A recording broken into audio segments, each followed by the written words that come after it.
Hi hello ನಮಸ್ಕಾರ, welcome to boss TV Kannada. ನಾನು ಮಂಜುನಾಥ್ ಶ್ರೀನಿವಾಸ್. ಇವತ್ತಿನ ನಮ್ಮ ಬಾಸ್ ಟಿವಿ ಸ್ಪೆಷಲ್ನಲ್ಲಿ ಸೀಸನ್ 10 ಬಿಗ್ ಬಾಸ್ ಕಂಟೆಸ್ಟೆಂಟ್ ಆಗಿರುವಂತಹ ನಿಮ್ಮೆಲ್ಲರ ಪ್ರೀತಿಯ ತುಕಾಲಿ ಸಂತು ಅವರು ಸಿಕ್ಕಿದ್ದಾರೆ. ಸೊ ಈಗ ಎಲ್ಲಿ ನೋಡಿದ್ರು ಕೂಡ ಬಿಗ್ ಬಾಸ್ ಸೀಸನ್ 12 ಫೀವರ್ ಅಂತೂ ಸಿಕ್ಕಾಪಟ್ಟೆ ಚರ್ಚೆ ಆಗ್ತಾ ಇದೆ. ಸೊ ಈ ಸೀಸನ್ ಬಗ್ಗೆ ಅವರ ಅನಿಸಿಕೆ ಅಭಿಪ್ರಾಯಗಳನ್ನ ಶೇರ್ ಮಾಡ್ತಾರೆ. ಸರ್, ಮೊದಲಾಗಿ ನಮಸ್ತೆ. ನಮಸ್ತೆ ಸರ್. ಹೇಗಿದ್ದೀರಾ? ಫೈನ್ ಸರ್, ತುಂಬಾ ಚೆನ್ನಾಗಿದೆ. ಹೇಗಿದ್ದಾರೆ ಮಾನಸ ಮೇಡಮ್? ಮಾನಸ ಅವರು ತುಂಬಾ ಚೆನ್ನಾಗಿದ್ದಾರೆ ಸರ್. ಚೆನ್ನಾಗಿದ್ದಾರೆ. ಯಾಕೆ ಕರ್ಕೊಂಡ್ ಬಂದಿಲ್ಲ ಮಾನಸ ಮೇಡಮ್? ಸರ್, ಈಗ ಪ್ರೆಸ್ ಮೀಟ್ ಅಲ್ವಾ, ಸೊ ಹಂಗಾಗಿ ಅವ್ರು ಏನಕ್ಕೆ ಅಂದ್ಬಿಟ್ಟು ಕರ್ಕೊಂಡ್ ಬರ್ಲಿಲ್ಲ. ಹಂಗೆ ಅವರು ಬಂದ್ರೆ ಸ್ವಲ್ಪ ನಿಮ್ ಚೀರಪ್ ಸ್ವಲ್ಪ ಹೌದೌದು, ಎನರ್ಜಿ ಬರ್ತಿತ್ತಲ್ಲ. ಎಸ್ ಸರ್, ಏನೆಲ್ಲ ನಡೀತದೆ ಲೈಫಲ್ಲಿ, ನಿಮ್ಮ ಲೈಫಲ್ಲಿ ಅಂತ? ಸರ್ ಚೆನ್ನಾಗಿ ನಡೀತೈತೆ ಸರ್, ಎಲ್ಲ ಹೋಗ್ತೈತೆ. ಜನಗಳು ನಮ್ಮನ್ನು ಕೈ ಬಿಟ್ಟಿಲ್ಲ, 2 ವರ್ಷ ಆಯ್ತು, ಇನ್ನೂ ಮರ್ತಿಲ್ಲ. ತುಂಬಾ ಎಂಟರ್ಟೈನ್ಮೆಂಟ್ ಮಾಡ್ತಾನೆ ಅಂತ ಜನ ನನ್ನ ನಂಬಿದ್ದಾರೆ. ಸೊ ಕಲರ್ಸ್ ಕನ್ನಡದವರು ನಂಬಿದ್ದಾರೆ. ಸೊ ಕಮಿಂಗ್ ಅಪ್ ನಮ್ಮ ಗಿಚ್ಚಿ ಗಿಲಿಗಿಲಿ ಜೂನಿಯರ್ಸ್ ಕೂಡ ಬರ್ತಾ ಇದೆ. ಸೊ ಅದರಲ್ಲೂ ಕೂಡ ಇದ್ದೀವಿ. ಸೊ ಹಾಗೆ ರಿಯಾಲಿಟಿ ಶೋಸ್ಗಳು ನಮ್ಮನ್ನು ಕೈ ಬಿಡ್ತಾ ಇಲ್ಲ, ಪಬ್ಲಿಕ್ ಪ್ರೋಗ್ರಾಮ್ಸ್ಗಳು ಕೈ ಬಿಡ್ತಾ ಇಲ್ಲ, ಸಣ್ಣ ಪುಟ್ಟ ಸಿನಿಮಾಗಳು ಬರ್ತಾ ಇದೆ. ಸೊ ಹಂಗಾಗಿ ಬ್ಯುಸಿ ಇದ್ದೀವಿ ಸರ್, ಚೆನ್ನಾಗಿದ್ದೀವಿ, ಆರೋಗ್ಯವಾಗಿದ್ದೀವಿ. ಸೂಪರ್. ಇತ್ತೀಚೆಗೆ ನಿಮ್ಮ ಮನೆ ವ್ಲಾಗ್ ಎಲ್ಲ ಮಾಡ್ಬಿಟ್ಟಿದ್ರೆ ಏನು ಸಮಾಚಾರ?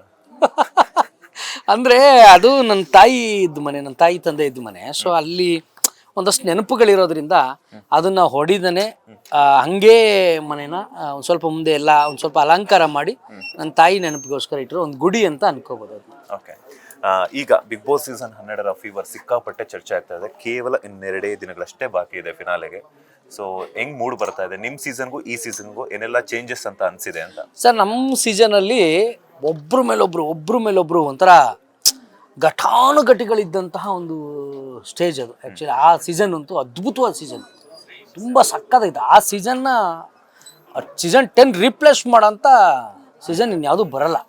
ಸೊ ಅಂತ ಅದ್ಭುತವಾದ ಸೀಸನ್ ಅದು. ಅದರಿಂದನೇ 11, 12 ಟೇಕಪ್ ಆಗ್ತಾ ಬಂದಿದ್ದು. ಯಾಕೆಂದ್ರೆ ಆ ಕ್ರೇಜ್ನ ಸೀಸನ್ 9, ಸೀಸನ್ 8 ಅಲ್ಲಿ ಇದ್ದಿದ್ದು ಕ್ರೇಜ್ನ 10 ಬಿಲ್ಡ್ ಮಾಡಿ ಬೇಸ್ ಹಾಕೊಟ್ಟಿದ್ದು.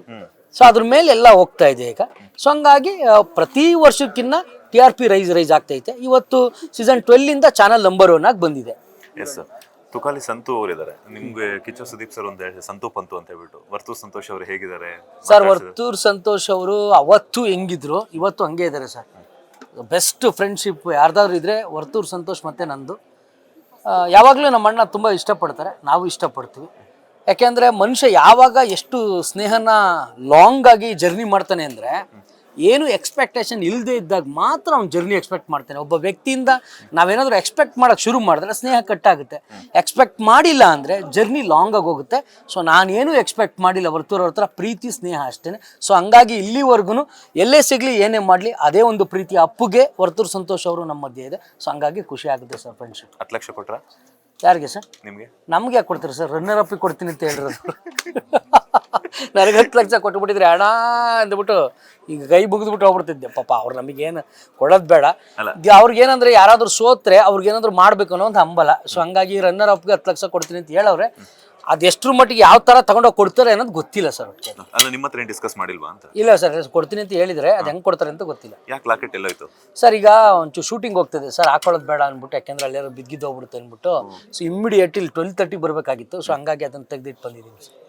ಸೊ ಹುಷಾರಾಗಿ ಜಾಗ್ರತೆಯಿಂದ ಬಚ್ಚಿಗೆ ಬಂದಿದ್ದೀರಾ ಅಂತ ಆಯ್ತು. ಇಲ್ಲ, ಹಾಕೋತೀನಿ ರೆಗ್ಯುಲರ್ ಆಗಿ. ಶೂಟಿಂಗ್ ಇದೆ, ಸೊ ಕಾಸ್ಟ್ಯೂಮ್ ಎಲ್ಲ ಚೇಂಜ್ ಮಾಡ್ತೀವಲ್ಲ, ಮಿಸ್ ಆಗ್ಬಿಟ್ರೆ ಅಂತ ಅಲ್ಲಿ ಕ್ಯಾರೆಕ್ಟರ್ ಹಾಕಂಗಿಲ್ಲ ಅದನ್ನ, ಅದಕ್ಕೋಸ್ಕರ. ಓಕೆ, ಈಗ ಬಿಗ್ ಬಾಸ್ ಸೀಸನ್ 12 ಯಾವ ಕಂಟೆಸ್ಟೆಂಟ್ ಅಂದ್ರೆ ತುಕಾಲಿ ಸಂತೂರ್ಗೆ ತುಂಬಾ ಇಂಪಾರ್ಟೆಂಟ್ ಅಂತ? ನನಗೆ ಇಂಪಾರ್ಟೆಂಟ್ ಕಂಟೆಸ್ಟೆಂಟ್ ಅಂದರೆ ಗಿಲ್ಲಿ. ಯಾಕೆಂದರೆ ನಮ್ಮ ಜೊತೆ ಇದ್ದವನು, ಈಗ ನಮ್ಮ ಗೆಳೆಯ, ಸೊ ನಮ್ಮ ಒಡನಾಡಿ. ಸೊ ಹಂಗಾಗಿ ಅವ್ನು ಬಿಟ್ಟರೆ ಬೇರೆ ಆಪ್ಷನ್ಸ್ ಏನೂ ಇಲ್ಲ ನಮಗೆ. ಯಾಕೆಂದರೆ ಎಲ್ಲರೂ ಚೆನ್ನಾಗಿ ಆಡ್ತಾ ಇದ್ದಾರೆ, ಎಲ್ಲರೂ ಇಷ್ಟ. ಅದು ಜಾಸ್ತಿ ಇಷ್ಟ ಯಾರು ಅಂತ ಕೇಳಿದ್ರೆ ಗಿಲ್ಲಿ. ಸೊ ಹಂಗಾಗಿ ಗಿಲ್ಲಿ ನಮಗೆ ತುಂಬ ಇಷ್ಟ. ಸೀಸನ್ 10 ಅಲ್ಲಿ ನೀವು, ಸೀಸನ್ 11 ಅಲ್ಲಿ ಮಾನಸ ಮೇಡಮ್. ಸೊ ಇಬ್ರು ಸೇರಿ ಈ ಒಂದು ಸೀಸನ್ ಬಗ್ಗೆ ಏನಾದರೂ ಮಾತನಾಡ್ಕೊಳ್ತಿದ್ರಾ ಅಂತ? ಹೌದೌದು. ಏನೆಲ್ಲ ಮಾತಾಡ್ಕೊಳ್ತಿದ್ರಿ? ನಾವಿಬ್ರು ಹೋಗ್ಬೇಕಾಯ್ತು ಅಂತ ಮಾತಾಡ್ತಾ ಇದ್ವಿ. ಮತ್ತೆ ಯಾವಾಗ ಹೋಗ್ತೀರಾ? ಬೇಡ ಸರ್, ಬೇಡ. ಬಿಗ್ ಬಾಸ್ ಅನುಭವನ ಒಂದು ತುಂಬಾ ಹತ್ತಿರದಿಂದ ಹೋಗಿ ಇದ್ದು ಜೀವಿಸಿ ಬಂದಿದೀವಿ, ಸಾಕಷ್ಟೇನೆ. ಮತ್ತೆ ಪದೇ ಪದೇ ಹೋಗ್ಬಾರ್ದು, ಅದು ಅಲ್ಲಿಗೆ ಮುಗೀತು. ಬಿಗ್ ಬಾಸ್ ಅನ್ನೋದೊಂದು ರಿಯಾಲಿಟಿ ಶೋ ಕಂಪ್ಲೀಟ್ ಮಾಡೋದು ಅಲ್ಲಿ ಕಂಪ್ಲೀಟ್ ಆಯ್ತು ಅಷ್ಟೇ. ಓಕೆ, ಈಗ ಗಿಲ್ಲಿ ಅಂತ ಹೇಳಿದ್ರೆ ಗಿಲ್ಲಿನ ಯಾಕೆ ವಿನ್ ಆಗಬೇಕು ತುಕಾಲಿ ಸಂತೂರಿಗೆ? Sir, very talented. ಡೇ 1 ಇಂದ ಇಲ್ಲಿವರೆಗೂ 1 ಮ್ಯಾನ್ ಶೋ ಥರ ಆಟ ಆಡಿರೋನು ಅವನೇ. ಇಡೀ ನಮ್ಮ ಕರ್ನಾಟಕದಾದ್ಯಂತ ಕ್ರೌಡ್ ನೋಡಿರ್ಬೋದು, ಆ ಒಂದು ಕೂಗು ನೋಡಿರ್ಬೋದು. ಸೊ ಗಿಲ್ಲಿ ಬಿಟ್ಟರೆ ಬೇರೆ ಇಲ್ಲ ಸರ್. ಸೊ ಹಂಗಾಗಿ ಬಡವ್ರ ಮಕ್ಕಳು ಬೆಳಿಬೇಕು ಕಂಡ್ರೆ ಅಂತ ಟ್ಯಾಗ್ಲೈನ್ ಆಗ್ತಾ ಇದಾರಲ್ಲ, ಇವಾಗ ಬೆಳೆಸ್ಬೇಕು. ಆ್ಯಕ್ಚುಲಿ ಇವಾಗ ಗೆದ್ದರೆ ನೋಡಿ 100% ಬಡವ್ರ ಮಕ್ಕಳು ಬೆಳೆದಂಗೆ ಆಗುತ್ತೆ. ಓಕೆ, ಹೊರಗಡೆ ಗಿಲ್ಲಿ ಕ್ರೇಜ್ ನೋಡಿದ್ಮೇಲೆ ಏನ್ ಅನ್ನಿಸ್ತು ನಿಮ್ಗೆ? ಖುಷಿ ಆಗ್ತಾ ಇದೆ ಸರ್. ನಮ್ಮೊಳಗಿದ್ದನೊಬ್ಬ ಆ ರೇಂಜ್ಗೆ ಒಂದು ಫ್ಯಾನ್ ಕ್ರೇಜ್ ಕ್ರಿಯೇಟ್ ಮಾಡಿದ್ರು, ಅಷ್ಟೊಂದು ಜನ ಇಷ್ಟಪಡ್ತಾ ಇದ್ದಾರೆ ಅಂದರೆ ಹ್ಯಾಪಿ ಸರ್. ನಾವು ತುಂಬ ಖುಷಿ ಪಡ್ಬೇಕು. ಯಾಕೆಂದರೆ ನಮ್ಮ ಜೊತೆಲಿ ಈಗ ನೀವು ನಿಂತಿದ್ದಂಗೆ ಯಾವುದೋ ಒಂದು ದೊಡ್ಡ ಸ್ಟೇಜ್ಗೆ ಹೋದಾಗ ನಮ್ಮ ಜೊತೆ ಇದ್ರು ತುಂಬ ದೊಡ್ಡ ಮಟ್ಟಕ್ಕೆ ಬೆಳೆದಿದ್ದಾರೆ ಅಂದಾಗ ನಮಗೆ ಖುಷಿ ಆಗುತ್ತೆ. ನಾವೇನು ಎಕ್ಸ್ಪೆಕ್ಟ್ ಮಾಡಲ್ಲ, ಏನು ಬಯಸಲ್ಲ, ಚೆನ್ನಾಗಿರ್ಬೇಕು, ದೊಡ್ಡ ಮಟ್ಟಕ್ಕೆ ಬೆಳೆದಿದ್ದಾನೆ, ದೊಡ್ಡ ಹೀರೋ ಆಗಲಿ ಅಷ್ಟೇ. ಓಕೆ, ಈಗ ಗಿಲ್ಲಿ ಎಲ್ಲಾ ಕಡೆನೂ ರ್ಯಾಲಿ ಮಾಡ್ತಾವ್ರೆ, ಜಾಥಾ ಮಾಡ್ತಾವ್ರೆ, ಅದ್ರ ಜೊತೆಗೆ ಅವ್ರ ಅಪ್ಪನಿಗೂ ಕೂಡ ಸಾಕಷ್ಟು ಜನ ಸನ್ಮಾನವನ್ನ ಮಾಡ್ತಾ ಇದ್ದಾರೆ. ಅಷ್ಟು ಒಂದು ನೀವೇ ಹೇಳಿದ್ರಿ ಬಡವ್ರ ಮಕ್ಕಳು ಬೆಳಿಬೇಕು ಅಂತ ಹೇಳ್ಬಿಟ್ಟು, ಅವ್ರ ಅಪ್ಪ ಅಮ್ಮ ಕಂಡಿರುವಂಥ ಕನಸು ಈಗ ನನಸಾಗ್ತಾ ಇದೆ. ಅದ್ರ ಜೊತೆಗೆ ಮಿಲಿಯನ್ಸ್ ಗಟ್ಟಲೆ ಫಾಲೋವರ್ಸ್ ಸಂಖ್ಯೆ ಇನ್ಕ್ರೀಸ್ ಆಗ್ತಾ ಇರುವಂಥದ್ದು. ಅಷ್ಟೆಲ್ಲ ನೋಡಿದಾಗ ನೀವು ಮಾನಸ ಮೇಡಮ್ ಹತ್ರ ಏನಾದ್ರು ಡಿಸ್ಕಸ್ ಮಾಡ್ತಿದ್ರ ಗಿಲ್ಲಿ ಬಗ್ಗೆ ಅಂತ? ಸರ್ ಖಂಡಿತ ಸರ್. ಯಾಕೆಂದ್ರೆ ನಮ್ಮ ಮಾನಸ ಕಾಮಿಡಿ ಕಿಲಾಡಿ ಸೀಸನ್ 4ಗೆ ಸೆಲೆಕ್ಟ್ ಆದಾಗ ಗಿಲ್ಲಿ ಬ್ಯಾಚೆ ಅದು. ಸೊ ಅಲ್ಲೆಲ್ಲ ಮಾನಸ ಗಿಲ್ಲಿ ಎಲ್ಲ ಜೊತೆಯಲ್ಲಿ ಆಕ್ಟ್ ಮಾಡಿದಂಥ ಒಂದಿದು. ಯಾಕೆಂದ್ರೆ ಇವಾಗ್ಲೂ ನಾವು ಒಂದೇ ಕುಟುಂಬದವ್ರ ಥರ ಇರೋದು. ಸೊ ಹಂಗಾಗಿ ಅವ್ನು ಯಾವಾಗ್ಲೂ ಅವ್ನು ತುಂಬ ಎತ್ತರಕ್ಕೆ ಬೆಳೆದಾಗ್ಲೂ ಖುಷಿ ಪಡ್ತೀವಿ. ನಾವು ಒಬ್ಬನೇ ಅಂತಲ್ಲ, ನಮ್ಮ ಜೊತೆ ಇರೋ ಅಷ್ಟು ಜನ ಕಾಮಿಡಿಯನ್ಸ್ ಯಾರು ಬೆಳೆದ್ರು ಇಷ್ಟಪಡ್ತೀವಿ. ನಮ್ಮ ಮಂಜು ಪಾವಗಡ ಅವ್ರು ಗೆದ್ದಾಗ್ಲೂ ಅಷ್ಟೇ ಖುಷಿ ಪಟ್ಟಿದ್ದು. ಯಾಕೆಂದರೆ ನಮ್ಮ ಜೊತೆ ಒಂದು ಸೇಮ್ ಸ್ಟೇಜಲ್ಲಿ ಜರ್ನಿ ಸ್ಟಾರ್ಟ್ ಮಾಡಿದಾಗ ನಮ್ಮವನೊಬ್ಬ ಅಲ್ಲೋಗಿ ನಿಲ್ತವನೆ ಅಂದಾಗ ನಾವು ಖುಷಿ ಪಡ್ಬೇಕು ಸರ್, ಅಷ್ಟೇ. ಸೊ ಹಂಗಾಗಿ ಗಿಲ್ಲಿ ಆ ಮಟ್ಟಕ್ಕೆ ಹೋಗಿ ಬೆಳೆದಿದ್ದಾರಲ್ಲ, ಖುಷಿ ಆಗುತ್ತೆ ನಮಗೆ. ಆ ಒಂದು ಕ್ರೇಜು ಎಂಟರ್ಟೈನ್ಮೆಂಟ್ ಆಗಿರ್ಬೋದು, ಮತ್ತೊಂದಾಗಿರ್ಬೋದು, ತುಂಬ ಅದ್ಭುತವಾಗಿ ಮಾಡಿದ್ದಾನೆ. ಅವನಿಗೆ ಸಕ್ಸಸ್ ಸಿಗಬೇಕು ಅಷ್ಟೇ ನಾನು ಹೇಳೋದು. ಓಕೆ, ಟಾಪ್ 6 ಮೆಂಬರ್ಸ್ ಇದ್ದಾರೆ ಈಗ. ಸೊ 6 ಮೆಂಬರ್ಸ್ ಅಲ್ಲಿ ಫಸ್ಟ್ ವಿನ್ನರ್ ಯಾರು ಆಗ್ತಾರೆ ಅಂಡ್ ಹಾಗೇನೆ ರನ್ನರ್ ಅಪ್ ಯಾರು ಆಗ್ತಾರೆ? ಸರ್ ವಿನ್ನರ್ ಯಾರು ಆಗ್ತಾರೆ ಅಂದ್ರೆ ನಾನು ಹೇಳಲ್ಲ, ಗಿಲ್ಲಿ ಆಗ್ಬೇಕು. ಯಾರು ಗೆಲ್ಬೇಕು ಅಂತ ಕೇಳಿದ್ರೆ ಗಿಲ್ಲಿ ಗೆಲ್ಬೇಕು ಅಂತ ಹೇಳ್ತೀನಿ ಅಷ್ಟೇ. ಯಾಕೆಂದ್ರೆ ಯಾರು ಆಗ್ತಾರೆ, ಯಾರು ಆಗಬೇಕು ಎಲ್ಲ ಡಿಸೈಡ್ ಮಾಡೋದು ಒಂದು ಜನ ಅಲ್ವಾ.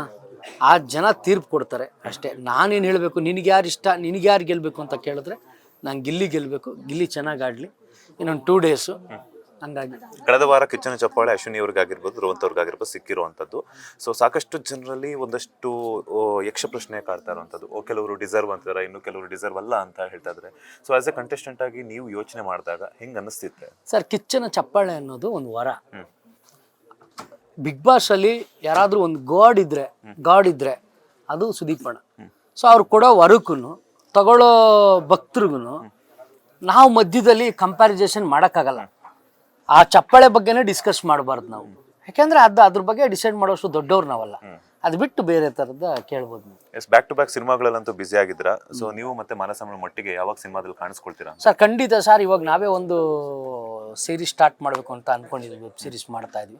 ಸೊ ಆದಷ್ಟು ಬೇಗ ನಮ್ದು ಒಂಚೂರು ಕೆಲಸಗಳಿದೆ, ಅದೆಲ್ಲ ಕಂಪ್ಲೀಟ್ ಆದರೆ ಜೊತೆಲೇ ನಿಂತ್ಕೊಂಡು ಮಾಡ್ತೀವಿ ಸರ್. ಸುಖಿ ಭವ ಈ ಒಂದು ಸಿನಿಮಾದ ನಿಮ್ಮ ಪಾತ್ರದ ಬಗ್ಗೆ ಹೇಳೋದಾದ್ರೆ? ಸರ್ ಸುಖಿ ಭಾವದಲ್ಲಿ ಒಂದು ಅದ್ಭುತವಾದಂಥ ಕಾಮಿಡಿಯನ್ ರೋಲ್ ಇದೆ ಸರ್. ತುಂಬ ಅದ್ಭುತವಾಗಿ ಮೂಡಿ ಬಂದಿದೆ. ಚಿಕ್ಕ ರೋಲ್ ಆದ್ರೂ ಕೂಡ ಹೀರೋಗೆ ತುಂಬ ಹಾರ್ಟ್ಲಿ ಕನೆಕ್ಟ್ ಆಗುವಂಥ ಒಂದು ಪಾತ್ರ. ತುಂಬ ಚೆನ್ನಾಗಿದೆ, ನಗಿಸ್ತೀನಿ ಜನನ. ಅಷ್ಟೇ ಒಂದು ಸಣ್ಣ ಎಮೋಷ್ನಲ್ಗೂ ಕೂಡ ತಗೊಂಡೋಗುತ್ತೆ ಚಿಕ್ಕ ಪಾತ್ರ ಆದ್ರೂ. ಡೈರೆಕ್ಟರ್ ರಾಜಣ್ಣ ಒಂದು ಎಕ್ಸ್ಟ್ರಾರ್ಡಿನರಿ ಸ್ಕ್ರೀನ್ ಪ್ಲೇ, ಒಂದು ಎಕ್ಸ್ಟ್ರಾರ್ಡಿನರಿ ಡೈರೆಕ್ಷನ್ನು, ತುಂಬ ಹಸಿವಿರ್ತಕ್ಕಂಥವ್ರು, ತುಂಬ ಚೆನ್ನಾಗಿ ಮಾಡ್ತಾ ಇದ್ದಾರೆ. ಖುಷಿ ಆಗುತ್ತೆ ಅವ್ರ ಜೊತೆ ಒಂದು ವರ್ಕ್ ಮಾಡಿದೆ, ಒಂದು ಗ್ರೇಟ್ ವರ್ಕ್ ಅಂತ ಹೇಳ್ಬೋದು. ತುಂಬ ಖುಷಿ ಆಗುತ್ತೆ ಸರ್. ಈ ಹಿಂದಿನ ಸಿನಿಮಾಗಳಿಗೂ ಈ ಒಂದು ಸಿನಿಮಾದ ಪಾತ್ರಕ್ಕೂ ಏನೆಲ್ಲ ಚೇಂಜಸ್? ಸರ್ ತುಂಬ ಚೇಂಜಸ್ ಇದೆ ಸರ್ ಇದರಲ್ಲಿ. ನಾವು ಆ ಪಾತ್ರನೇ ಮಾಡಿದ್ ಬೇರೆ, ಈ ಪಾತ್ರ ಮಾಡಿದ್ದೆ ಬೇರೆ. ಸುಖಿ ಭಾವದಲ್ಲಿ ನನ್ನ ಪಾತ್ರ ಸುಖಿ ಭಾವ ಅಷ್ಟೇ. ಎಸ್, ಫೈನಲಿ ನಿಮ್ಮ ಅಭಿಮಾನಿಗಳಿಗಾಗಿರ್ಬೋದು, ಕನ್ನಡ ಕುರಿತ ವೀಕ್ಷಕರಿಗೆ ಏನು ಹೇಳ್ತೀರಾ? ಎಲ್ರಿಗೂ ನಮಸ್ಕಾರ. ಇಲ್ಲಿವರೆಗೂ ಹೇಗೆ ನಮ್ಮನ್ನು ಬೆಳೆಸ್ಕೊಂಡು ಬಂದಿದ್ದೀರೋ ಹಾಗೇನೆ ನಮ್ಮನ್ನು ಬೆಳೆಸಿ ಪ್ರೋತ್ಸಾಹಿಸಿ ಅಂತ ಕೇಳ್ಕೊಳ್ತೀನಿ. ನಿಮ್ಗೆ ಯಾವಾಗಲೂ ನಾನು ಇಲ್ಲಿವರೆಗೂ ಇರ್ತೀನೋ ಅಲ್ಲಿವರೆಗೂ ಮನರಂಜನೆ ಕೊಡ್ತಾ ಇರ್ತೀನಿ, ನಗಿಸ್ತಾ ಇರ್ತೀನಿ. ನಗ್ತಾ ಇರಿ, ಆರೋಗ್ಯದಿಂದಿರಿ. Thank you, love you. Thank you so much. ಒಂದಷ್ಟು ಸಮಯವನ್ನು ಕೊಟ್ಟಿದ್ದಕ್ಕೆ ಒಳ್ಳೆಯದಾಗಲಿ. ಇದೇ ಥರ ಬ್ಯಾಕ್ ಟು ಬ್ಯಾಕ್ ಪ್ರಾಜೆಕ್ಟ್ಗಳ ಮೂಲಕ ಕಿರುತೆರೆ ಮತ್ತು ಹಿರುತೆರೆಯಲ್ಲಿ ಸಕ್ಸಸ್ಫುಲ್ ಜರ್ನಿಯನ್ನು ಕಂಟಿನ್ಯೂ ಮಾಡಿ. All the best. Thank you sir. Thank you so much. ಇದಾಗಿತ್ತು ತುಕಾಲಿ ಸಂತೋರ ಒಂದಷ್ಟು ಇಂಟ್ರೆಸ್ಟಿಂಗ್ ಮಾತುಗಳು. ಕ್ಯಾಮರಾ ಪರ್ಸನ್ ರಾಘವೇಂದ್ರ ಸ್ವಾಮಿ ಜೊತೆ Manjunath Srinivas, boss TV Kannada, Bengaluru. Latest ಹಾಗೂ ಇಂಟ್ರೆಸ್ಟಿಂಗ್ ಸುದ್ದಿಗಳಿಗಾಗಿ ಬಾಸ್ ಟಿವಿ ಕನ್ನಡ ಚಾನೆಲ್ನ ಸಬ್ಸ್ಕ್ರೈಬ್ ಮಾಡಿ. ಹಾಗೆಯೇ ಬೆಲ್ ಐಕಾನ್ ಪ್ರೆಸ್ ಮಾಡಿ. ಇದರ ಜೊತೆಗೆ ಫೇಸ್ಬುಕ್, ಇನ್ಸ್ಟಾಗ್ರಾಮ್, ಎಕ್ಸ್ನಲ್ಲೂ ಮಿಸ್ ಮಾಡದೆ ಫಾಲೋ ಮಾಡಿ.